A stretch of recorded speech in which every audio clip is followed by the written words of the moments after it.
Shalom Bapak Ibu dan saudara-saudara yang dikasihi oleh Tuhan. Selamat bersyukur, selamat mensyukuri anugerah Tuhan. Semoga di hari-hari hidup yang sudah dan sedang kita jalani, kita boleh tetap menjalin hubungan yang baik, hubungan yang karib dengan Tuhan, bersama dengan segenap keluarga dan orang-orang yang kita kasihi di dalam situasi sulit terkait dengan virus corona yang sampai saat ini masih meresahkan seluruh umat di muka bumi ini.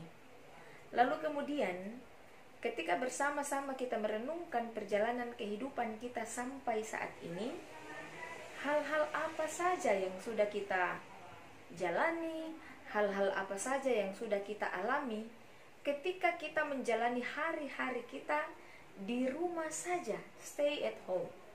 Tentu ada begitu banyak pengalaman. Ada yang akhirnya belajar masak, ada yang hanya tidur-tiduran, ada yang selama ini hobinya main handphone, akhirnya bisa bermain HP sampai berjam-jam. Terlepas dari masalah itu, dengan berbagai macam kegiatan-kegiatan yang kita lakukan untuk mengisi waktu kita, tentu kita tetap berada dalam kecemasan yang begitu dalam. Apalagi sekarang ini berita yang mengungkapkan bahwa virus corona itu sudah mulai menginfeksi ada ribuan orang secara khusus di Indonesia ini, akan muncul banyak sekali pertanyaan dalam hati kita, apa yang harus kita lakukan? Kita tidak bisa ke sini, kita tidak bisa ke situ, kita tidak bisa melakukan apapun. Kita khawatir, jangan-jangan kalau kita pergi ke sini, saya akan terinfeksi. Jangan-jangan ketika orang ini datang ke rumah saya, dia akan membawa virus itu. Dalam suasana yang begitu mencekam, dalam suasana yang begitu menakutkan, apa kira-kira yang dibutuhkan supaya kita kuat dan teguh? Tema hari ini mengingatkan atau mengajak kita bersama-sama untuk merenungkan bahwa rupanya yang dibutuhkan adalah hati yang taat. Hati yang taat. Bacaan kita memperlihatkan hal itu. Di tengah-tengah penderitaan yang sementara dialami oleh bangsa Israel di pembuangan, Yesaya dipilih oleh Tuhan. Lalu kemudian Yesaya yang dipilih Tuhan mengajak umat Tuhan bahwa ketika Tuhan memilih dalam situasi apapun dan bagaimanapun, maka Tuhan akan memberikan berkat dan penyertaan yang terbaik bagi orang tersebut. Yesaya mendapatkan kesempatan itu. Ia dipilih oleh Tuhan untuk bernubuat.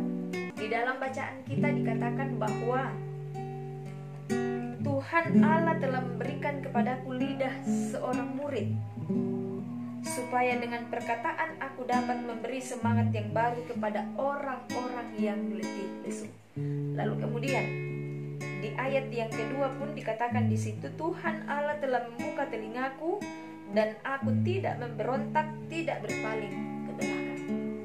Ada hal penting yang perlu kita perhatikan bersama-sama, saudara-saudara yang dikasihi oleh Tuhan. Ada dua, lidah dan telinga. Mengapa harus lidah? Mengapa harus lidah? Lidah adalah bagian kecil dari tubuh manusia, tetapi dampak atau efek yang ditimbulkan oleh lidah akan sangat berbahaya bagi kehidupan kita. Kalaupun dalam bacaan saat ini Yesaya mengatakan bahwa Tuhan Allah telah memberikan kepadaku lidah seorang murid. Artinya apa? Yesaya dipilih Tuhan untuk mewartakan kabar baik tentang pembebasan bangsa Israel. Akan ada pemulihan bagi bangsa Israel, dan ini akan kita peringati di perayaan Jumat Agung, seorang anak Allah yang diutus oleh Allah untuk menebus dosa dan kesalahan manusia. Itu ya dan amin.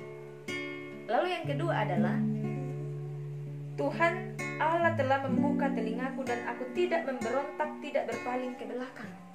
Telinga bagaimana kita cerdas, bagaimana kita berhikmat untuk menggunakan lidah dan telinga yang Tuhan Allah berikan. Yesaya dipilih Tuhan hanya untuk mendengarkan perkataan-perkataan dari Tuhan. Ia melakukan hal itu. Lalu apa yang mesti kita lakukan, Bapak, Ibu, dan saudara-saudara yang dikasihi oleh Tuhan, terkait dengan tema kita di Minggu Prapaskah yang ke-6 ini, di hari-hari penantian kita menuju perayaan Jumat Agung, hari kematian Yesus Kristus, untuk menebus dosa kesalahan kita sekalian. Mari kita belajar bersama-sama untuk memiliki lidah sebagai seorang murid yang akan terus belajar untuk memperkatakan hal-hal baik terkait dengan firman Tuhan dalam kehidupan kita, supaya orang mendapatkan berkat. Kalau kita renungkan selama ini, pertanyaan yang mungkin muncul, sudah sejauh mana saya belajar untuk memperkatakan hal-hal yang baik? Sementara terkait dengan situasi sulit yang sementara kita alami saat ini, masih terlalu sering kita mengumpat, masih terlalu sering kita mengeluh, masih terlalu sering kita membicarakan tentang hal-hal yang mungkin akan membuat kita cemas mengenai keselamatan kita. Tuhan mengajak kita lewat Nabi Yesaya, milikilah lidah seorang murid yang akan terus memperkatakan perkataan-perkataan yang baik, supaya lewat perkataan-perkataan itu orang akan mendapatkan berkat.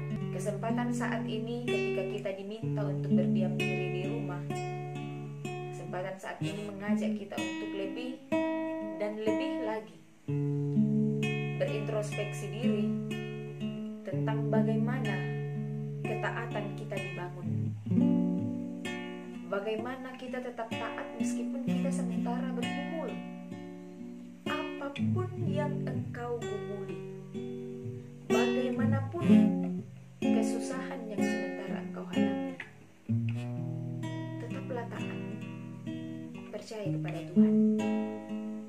Lalu kemudian kalau kita merenungkan virus corona yang sementara mengancam kita, kapan corona ini akan berakhir? Ada kemudian orang-orang pintar yang kemudian mengatakan akhir bulan Mei corona akan selesai. Ada juga yang mengatakan bulan 4 ini akan menjadi masa yang sangat sulit karena corona itu akan semakin parah, semakin merajalela. Firman Tuhan mengingatkan kita lewat tema taat meskipun perih. Bagaimana kita bersama-sama terus berdoa. Mari kita satukan hati kita untuk terus berdoa kepada Tuhan. Jangan pernah berhenti untuk berseru dan berdoa kepada Tuhan. Pemulihan akan terjadi di bumi ini.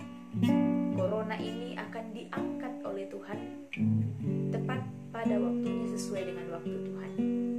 Jadi mari saudara-saudara, sambil terus belajar untuk memiliki hati yang taat kepada Tuhan, teruslah bersama-sama untuk memiliki lidah seperti seorang murid yang terus memperkatakan hal-hal yang baik. Corona ini akan diangkat Tuhan, kasih Tuhan tetap memberkati kita. Yang kedua, milikilah telinga yang akan senantiasa taat untuk mendengarkan perkataan-perkataan Tuhan. Pemerintah adalah orang-orang yang dipilih oleh Tuhan, dan firman Tuhan pun mengingatkan kita untuk selalu taat pada pemimpin-pemimpin kita. Sudah sejauh mana kita taat dengan arahan-arahan yang diberikan oleh pemerintah?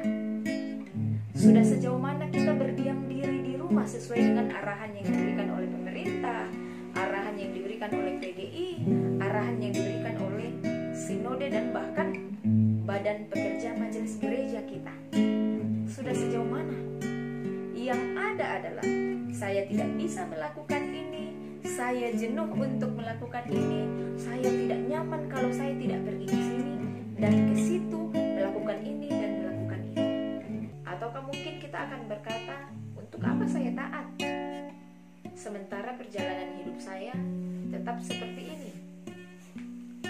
Yesaya mengajak kita bersama untuk mengimani saudara-saudara, bagaimana ketaatan itu tetap kita miliki meskipun kita berada dalam penderitaan. Belajarlah untuk mendengarkan suara Tuhan supaya engkau kuat dan teguh. Hati yang taat. Mari kita bersama-sama berefleksi, saudara-saudara. Kalau engkau mau terus menjalani kehidupanmu dalam keberkatan yang luar biasa dari Tuhan, renungkanlah selalu dalam kehidupanmu. Sudah sejauh mana engkau sudah memiliki telinga sebagai seorang murid, taat untuk melakukan apa yang Tuhan perintahkan lewat pemerintah dan orang-orang di sekitarmu. Lalu yang kedua adalah, sudahkah engkau memperkatakan perkataan-perkataan yang memberkati? Ada pepatah baik yang sampai saat ini menjadi perenungan saya. Kalau engkau tidak bisa menjadi berkat bagi orang lain, setidaknya berusahalah untuk tidak menjadi batu sandungan bagi orang lain. Diberkati selalu. Amin.